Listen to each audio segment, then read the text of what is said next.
Bom dia. Então, vou dar início à correção dos exercícios, né, que eu enviei na aula de ontem. Como o nosso cronograma, né, ficou a minha aula na segunda e na terça, então, por enquanto, eu vou estar fazendo a correção, assim, logo em seguida da aula, né? Mas eu vou tentar organizar depois o cronograma de forma que vocês tenham mais tempo de realizar os exercícios, tá bom? Então, vou começar a correção na página 388 da apostila de vocês. Então, o exercício da página é o exercício número 2. Utilize a propriedade da multiplicação de potências para resolver as expressões. Depois expresse o resultado em notação científica. Então, como é uma multiplicação, né, com números na forma de notação científica, então primeiro nós vamos multiplicar os números que não são de base 10, né? Então, 3 vezes 6, 18, vezes a base 10 eu mantenho e eu somo os expoentes. Então, 6 mais 4, 10. Então, vai ficar 18 vezes 10 elevado à 10ª potência. Porém, não está expresso na forma de notação científica. Por quê? Porque 18 é um número maior do que 1, mas não é menor do que 10. Então, eu preciso colocar a vírgula entre, né, para ficar 1,8, porque aí vai ser um número maior que 1 e menor que 10, vezes a base 10, só que aqui estava elevada à 10ª potência. Como eu posicionei a vírgula aqui, eu inseri mais uma casa decimal. Então, 10 mais uma casa decimal daqui, elevada à 11ª potência. Então, aqui está representado essa multiplicação na forma de notação científica. A letra B. Quem não está na base 10, a gente vai multiplicar, né? 50 vezes 15. 50 vezes 15, 750. Vezes, mantém a base 10 e somos expoentes. Menos 4 com mais 7 vai dar mais 3. Na forma de notação científica, vou posicionar o número aqui entre, né, o 7 e o 5, vezes 10. Como aqui eu inseri a vírgula, eu aumentei 2 casas decimais. Então, como eu aumentei, né, a vírgula tá aqui, né, entre o 7 e o 5. Como depois da vírgula eu tenho 2 casas decimais, eu aumento 2 casas aqui no expoente. Então, vai ficar 10 elevado à 5ª potência. Então, essa daqui é a forma de notação científica dessa multiplicação. Agora, a letra C. Então, eu multiplico, né, os números que não estão na base 10. Então, 16 vezes 2, 32. Vezes, mantém a base 10 e eu somo os expoentes. Menos 1 com menos 2, menos 3. Só que não está na forma de notação científica. Então, eu vou posicionar uma vírgula aqui entre o 3 e o 2, né? Vai ficar 3,2, porque tem que ser um número maior que 1 e menor que 10. Vezes a base 10. Como eu inseri a vírgula aqui, então ficou uma casa decimal a mais. Então, aqui eu aumento uma unidade no expoente. Só que como é negativo, ao aumentar vai ficar menos 2, porque menos 2 é maior que menos 3. Então, aqui está na forma de notação científica. Aí, a continuação desse exercício está lá na página 389, que é o exercício da letra D. Pede pra gente também resolver a multiplicação e colocar na forma de notação científica. Então, eu vou multiplicar 57 vezes 2, que vai dar 114, vezes, mantém a base 10 e soma os expoentes. Menos 5 com menos 7, menos 12. Então, não está na forma de notação científica ainda, porque o número aqui, olha, ele é muito maior do que 10. Então, eu vou inserir uma vírgula aqui, vai ficar 1,14 vezes a base 10. Como aqui, colocando a vírgula, eu tenho colocando a vírgula aqui, olha, eu vou ter duas casas decimais. Então, eu aumento 2 casas aqui no expoente. Como é número negativo, aumentando 2 casas decimais, vai para menos 10. Então, aqui está na forma de notação científica. Aí, o exercício número 3, da página 389. A espessura e a cor do cabelo das pessoas são influenciadas pela genética, enquanto europeus e seus descendentes têm fios de 0,04 milímetros a 0,1 milímetros. Asiáticos têm fios de cabelo com espessura média entre 0,08 milímetros e 0,12 milímetros.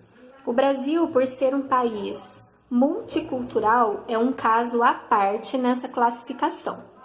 Escreva os valores expressos acima em notação científica. Então, aqui, ó, todos os 4 números são números pequenos. Então, eu já sei que os meus expoentes vai ficar negativo. Então, para que eu use na notação científica, eu tenho que ter um número maior do que 1 e menor do que 10. Então, eu vou ter que deslocar a vírgula, olha, para cá, que aí vai ficar 4. Então, vai ficar 4 vezes 10. Se eu contar onde estava a vírgula para onde ela foi, eu vou contar 2 casas, ó, 1, 2. Então, é elevado a menos 2 milímetros, a unidade de medida. 0,1. Para que esse número fique maior do que 1 e menor do que 10, eu tenho que deslocar a vírgula para cá, ó. Então, vai ficar 1 vezes 10. Como a vírgula estava aqui e ela se deslocou para cá, ela andou uma casa para a direita. Então, vai ser elevado a menos 1. Menos 1 milímetros. 0,08. Então, para que ele fique maior do que 1, menor do que 10, a vírgula vai ter que se deslocar para cá. Então, ela vai sair daqui e vai vir para cá. Então, vai ficar 8 vezes 10. Como a vírgula deslocou 2 casas, vai ser elevado a menos 2 milímetros. E a última, 0,12. Então, para que ele fique maior do que 1, menor do que 10, eu vou deslocar a vírgula uma casa apenas aqui para a direita. Por que uma? Se eu deslocar 2, vai ficar 12. E 12 é maior do que 10. E eu quero menor do que 10.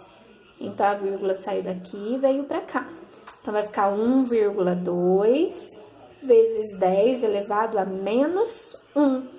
Porque a vírgula se deslocou uma casa. Unidade de medida, milímetros. Então, essa daqui foi a correção do exercício 3 da página 389.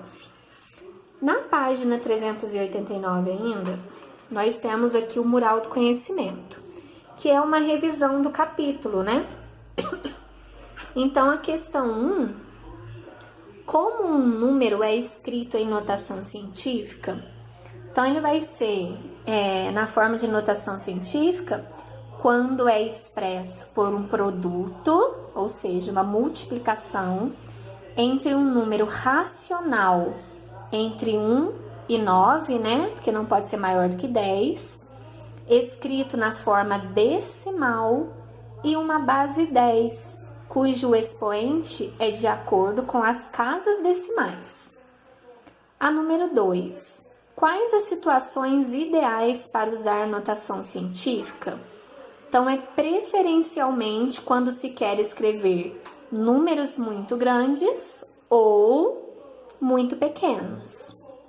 Número 3. Dê exemplos de aplicação da notação científica. Então, podemos usar a notação científica para indicar a distância entre os planetas, velocidade da luz, tamanho dos átomos e outros. Então, são representações de números muito grandes ou números muito pequenos. Correção da página 390. Exercício 4. Descreva situações cotidianas do uso de porcentagem. Então, podemos usar a porcentagem em compras, né, em estabelecimentos comerciais, cálculo de juros bancários. A questão das compras, né, é quando é relacionado a desconto ou acréscimo, taxas de cartão e outras situações, né? São diversas as situações que a gente pode usar a porcentagem. E o exercício 5. Caso uma aplicação financeira tenha um rendimento de 1% no primeiro mês e novamente 1% no segundo mês, o rendimento percentual total nesse caso não é de 2%. Como deve ser realizado o cálculo desse rendimento total? Então, nesse caso, gente, primeiro nós temos que calcular o rendimento de 1% no primeiro mês. E aí a gente vai verificar o saldo após esse rendimento. Depois, com um novo valor, nós vamos calcular novamente 1% desse novo saldo, o que não vai resultar em 2% do rendimento. Então, não é 1% no primeiro mês e mais 1% no segundo mês. É 1% no rendimento do primeiro mês, aí a gente calcula, né, quanto que seria esse 1%, aí teria um valor novo, e aí novamente calcularíamos 1% sobre o novo valor. Exercícios mãos à obra, página 392. Os itens a seguir apresentam alguns números e as respectivas notações científicas. Então, nós temos aqui 3 alternativas e pede para a gente ver qual que está correta. Então, a primeira, 35.000 na forma de notação científica. Então, posicionando a vírgula, né, aqui, eu teria 3,5 vezes, da vírgula até o final, nós temos 1, 2, 3, 4 números. Então, aqui teria que ser expoente 4. Então, essa daqui, ó, não tá certa. Não tá correta. Segundo, 0,00035. Então, posicionando a vírgula aqui, olha, para ficar um número maior que 1 e menor que 10, ficou 3,5 vezes 10, contando da vírgula onde ela estava até para onde ela foi, 1, 2, 3, 4. Então, é elevado a menos 4. Essa daqui, ó, está correta. Esse item está correto. E o item 3, 35,000. Então, para que ele fique um número maior que 1 e menor que 10, a vírgula tem que estar aqui, ó, entre o 3 e o 5. Então, 3,5. E a vírgula tá aqui. Então, para onde a vírgula estava e onde ela foi, tinha apenas um número. Só que não pode ser negativo.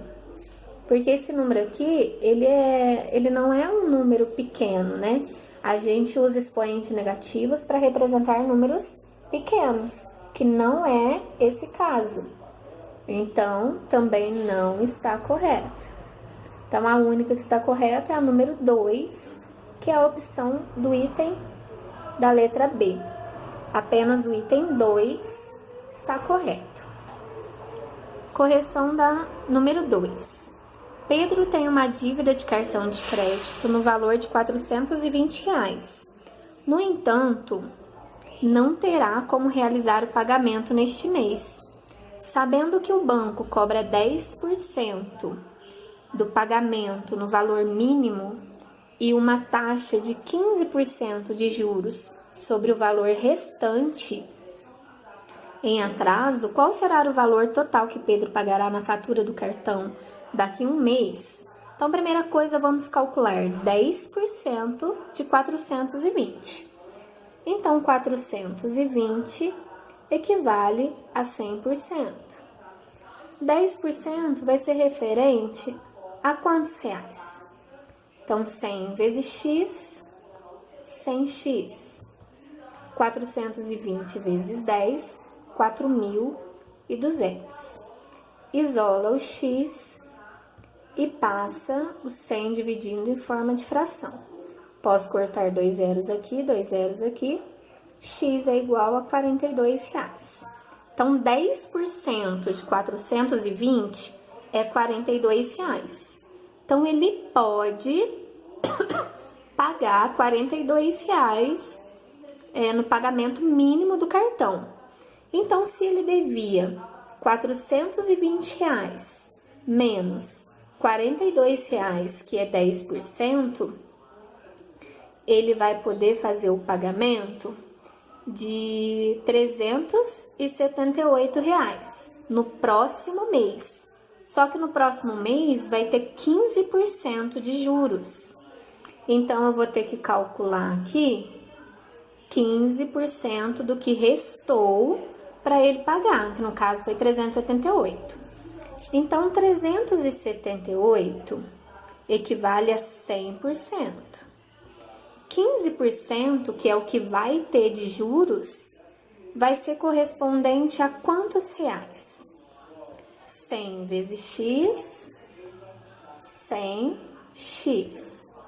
378 vezes 15, 378 vezes 15, 5.670. Isolo x, passo 100 dividindo, né, em forma de fração. X vai ser igual, posso cortar aqui, vai ser igual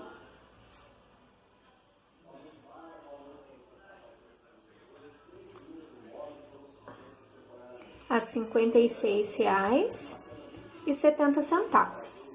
Então, esses R$ 56,70 vai ser o que vai ter de juros. Então, quanto que ele vai pagar no próximo mês? R$ 378 do que ficou restando, né, da fatura do mês anterior, mais R$ 56,70, que é os juros, né, que ele vai ter que pagar. Então, ele vai ter que pagar um total de R$ 434,70. Então, a fatura do próximo mês vai ser o restante que ficou do mês passado, mais 15% de juros. Página 393, o exercício 3. Preparando-se para as provas bimestrais, Lucas encontrou a seguinte informação em seu livro: vírus, micro-organismos acelulares. Os mais simples apresentam uma cobertura proteica que envolve o seu material genético, o qual é composto de ácido,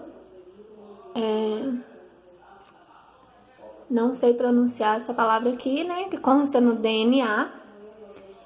E esses organismos têm comprimento que varia de 0,000000020 metros a esse outro valor também expresso em metros. Pede para a gente indicar esses dois números na forma de notação científica. Então, a vírgula aqui do primeiro está aqui, e eu tenho que deslocar a vírgula de forma que fique um número maior do que 1 e menor do que 10. Então, vou posicionar a vírgula aqui. Então, vai ficar 2,0, ou apenas 2, né? Vezes 10, contando da vírgula aqui, onde estava, até para onde ela foi, 1, 2, 3, 4, 5, 6, 7, 8. Então, vai ficar a menos 8. E essa outra aqui. Então, a vírgula está aqui, e para que atenda, né, a regra de ser um número maior que 1 e menor que 10, vou posicionar ela novamente aqui. Então, vai ficar 1,000, ou apenas 1, né, vezes 10 elevado da vírgula onde ela estava para onde ela foi, 1, 2, 3, 4, 5, 6 casas. Então, vai ser elevado a menos 6. Então, aqui tá esses dois números expressos em notação científica. Número 4. Grace investiu R$ 1.200 em uma aplicação financeira que lhe rende 0,5% de juros ao mês. Quais são os valores após o primeiro mês e após o segundo mês de aplicação? Então, vamos fazer aqui, ó, o primeiro mês. Então, ela aplicou R$ 1.200. Esse R$ 1.200 corresponde a 100% do valor que ela investiu. Rendeu 0,5%. Então, 0,5% vai ser quantos reais? Então, 100 vezes x, 100x. 1.200 vezes 0,5, 600. X é igual a 600 dividido por 100. Posso cortar 2 zeros aqui. 6 dividido por 1, 6. Então, rendeu R$ 6. Então, antes, ela tinha aplicado R$ 1.200 mais R$ 6 que rendeu, vai ser R$ 1.206. Isso foi o rendimento do primeiro mês. Agora, o segundo mês rendeu novamente 0,5%, porém sobre o valor já com o rendimento do primeiro mês. Então, R$ 1.206 equivale a 100%. 0,5% vai ser referente a quantos reais? Então, 100 vezes x, 100x. 1.206 vezes 0,5 vai dar 603. Isolo x, passa dividindo em forma de fração, x vai dar R$ 6,03. Então, ela tinha R$ 1.206 mais o rendimento de R$ 6,03, vai dar um total. Peraí, deixa eu arrumar aqui.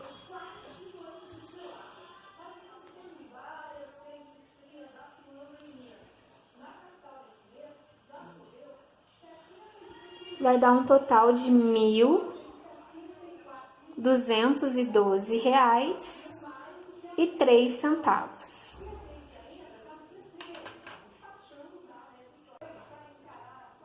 Aí, lá na resposta, né? Após o segundo mês,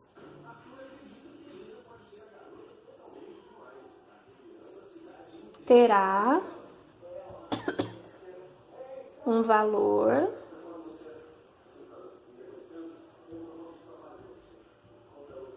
de R$ 1.212,03. Exercício 5.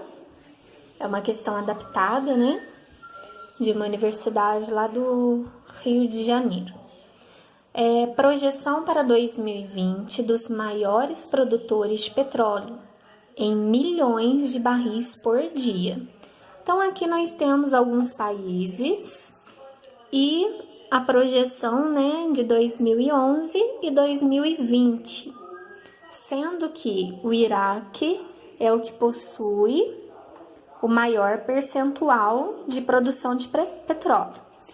Aí está perguntando aqui quem que é o segundo país com maior percentual de produção de petróleo.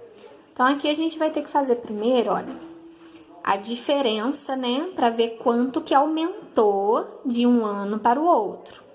Então, lá nos Estados Unidos, a projeção para 2020 é 11,6 e em 2011 é 8,1. Então, o aumento, né, de 2011 para 2020 vai ser de 3,5. Esse daqui vai ser o aumento. Então, vamos calcular aqui quanto que vai ser. Então, 11,6 vai ser correspondente a 100%. Esse aumento, que é de 3,5, vai ser correspondente a quantos por cento? Porque eu quero saber apenas o percentual de aumento. Então, por isso que eu usei o 3,5, que é a diferença de um ano para o outro.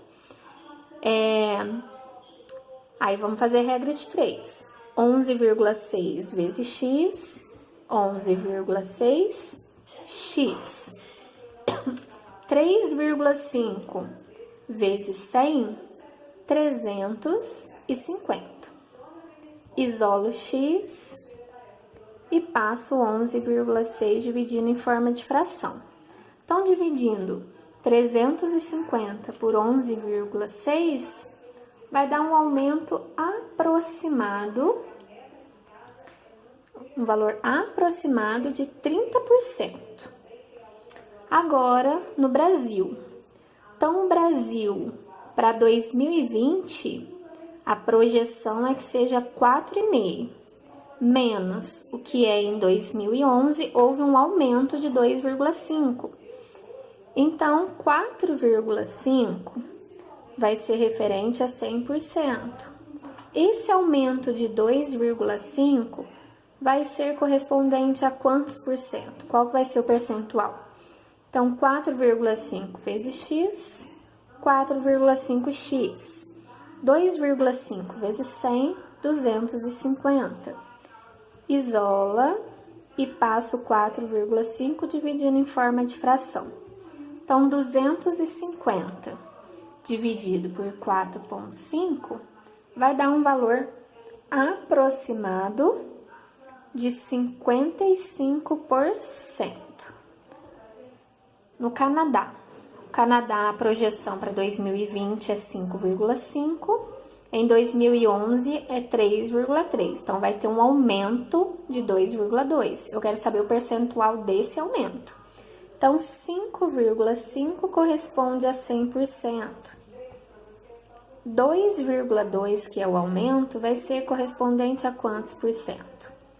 5,5 vezes x, 5,5 x. 2,2 vezes 100, 2.200. 2020. Isola o x e passo 5,5 dividindo em forma de fração. Então, 220 dividido por 5,5 vai dar 40%. Exatamente. Isso aqui não é um valor aproximado, não. E a letra D, da Arábia Saudita. A projeção para 2020 é 13,2, sendo que 2011 é 12,3, então vai haver um aumento de 0,9. Então, 13,2 equivale a 100%. 100%. Esse aumento de 0,9 vai ser correspondente a quantos por cento? Então, 13,2 vezes x, 3,2x. 0,9 vezes 100, 90. Isolo x e passo 13,2 dividindo em forma de fração. Então, 90 dividido por 13,2 vai dar um valor aproximado de 6%. Então, pergunta, ó, o segundo país com maior aumento percentual seria... Então, nós temos os Estados Unidos com 30%, Brasil com 55%, Canadá com 40%, Arábia Saudita com 6%. Então, quem foi maior foi o Brasil com 55%. Então, a alternativa da letra B. Correção da página 395. Pede para a gente analisar, né, o gráfico com a média de desempregados por ano. Então, mostra desde o ano de 2012 até o ano de 2016. A partir do gráfico, o aumento da média anual de desempregados de 2014 para 2016 está mais próximo do seguinte percentual. Então, a gente tem que analisar qual alternativa, né? Então, primeira coisa, em 2016, o número de desempregados era de 11.800.000 desempregados, menos de 2014, que era 6.700.000. Então, deu uma diferença, né? Teve um aumento de 2014 para 2016 de 5.100.000 desempregados. Então, antes de aumentar, era 6,6%. Então, 6,7 milhões. Então, 6,7 milhões correspondia antes a 100%. Depois, houve um aumento de 5,1%. Então, esse aumento de 5,1 vai ser correspondente a quantos por cento? Então, 6,7 vezes x, 6,7x. 5,1 vezes 100, 510. Isolo x e passo dividindo 6,7. 510 dividido por 6,7 vai dar aproximadamente 76%. Então, é a letra B, 76%. Página 396, exercício 7. No exame de seleção para o ano de 2017, o IFAL ofereceu 504 vagas para seus cursos integrados e no exame de seleção para o ano de 2018 está oferecendo 630 vagas. Qual é o percentual de aumento do número de vagas para o ano de 2018? Então, ele vai estar oferecendo 630 vagas, sendo que antes era 504. Então, houve um aumento de 126 vagas. Eu quero saber qual que é o valor percentual correspondente a esse aumento. Então, antes era 504. Então, 504 correspondia a 100%. Houve um aumento de 126 vagas. Vai ser correspondente a quantos por cento esse aumento? Então, 504 vezes x, 504x. 126 vezes 100, 12.600. Isola o x e passa o 504 dividindo em forma de fração. Então, 12.600 dividido por 504 vai dar 25%. Então, a resposta correta é a letra C, 25%. Exercício 8, tem um texto, né, do IBGE. Então, diz aqui que o IBGE apresentou uma pesquisa nacional por amostra de domicílios, referente ao ano de 2016, onde investigou pessoas de 14 ou mais, né, 14 anos ou mais, que realizaram algum tipo de trabalho. Em seu módulo, outras formas de trabalho, a pesquisa apontou que 3,9% das pessoas entrevistadas nesse tópico praticaram um trabalho voluntário. Essa porcentagem corresponde a 6,5 milhões de brasileiros na faixa etária citada. Então, pede para a gente, nesse exercício, considerar no ano de 2016 que havia N milhões de brasileiros com 14 anos ou mais que realizaram algum tipo de trabalho. De acordo, é correto afirmar que o valor de N é. Então, N é o número de habitantes da faixa etária de 14 anos ou mais. Então, N, que eu não sei, né, o valor dele, corresponde a 100% dos habitantes dessa faixa etária. Eu sei que 3,9% desses habitantes corresponde a 6 milhões e 500 mil de habitantes. Então, fazendo a regra de 3, nós vamos conseguir definir o número de habitantes dessa faixa etária.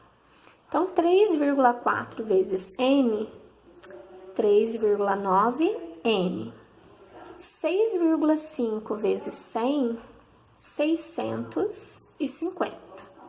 Isolando N e passando 3,9 dividindo na forma de fração, nós vamos encontrar um valor de 166,66 habitantes. Arredondando, né, esse número para um valor aproximado, 166,7. Então, é a opção da letra E, 166,7. Esse era o número de habitantes no ano de 2016, com a faixa etária de 14 anos, né, que desempenhou algum tipo de trabalho voluntário. Exercício 9. Em uma pesquisa eleitoral, foram entrevistadas 2.000 pessoas. Dessas, 240 disseram que irão votar no candidato A, 570 declararam no candidato B, 672 pessoas preferem o candidato C. O restante dos entrevistados está indeciso e não declarou voto. Qual o percentual de votos de cada candidato?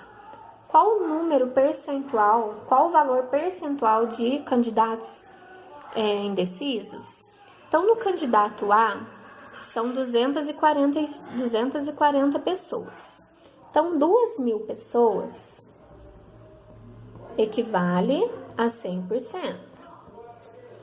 240, né, que foram que disseram que ia votar no candidato A, corresponde a quantos por cento?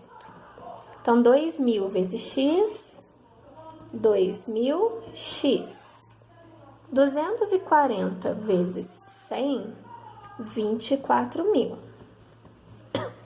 Então, X é igual a 24.000 dividido por 2.000. Posso cancelar aqui os zeros. 24 dividido por 2, 12. 12% das pessoas disseram que vão votar no candidato A. O candidato B são 570 pessoas. Então, 2.000 pessoas equivale a 100%. 570 pessoas vai ser correspondente a quantos por cento? 2.000 vezes X, 2.000x. 570 vezes 100, 57.000. Isolo X e passa o 2.000 dividindo na forma de fração. X é igual 57 dividido por 2, 28,5%. Disseram que vão votar no candidato B. O candidato C disseram que era 672 pessoas.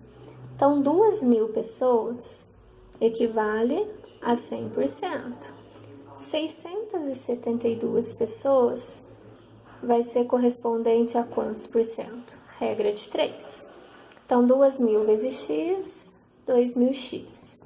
672 vezes 100, 62.000, 67.200.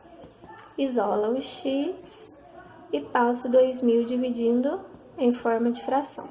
Posso cortar 2 zeros, então ficou 672 dividido por 20.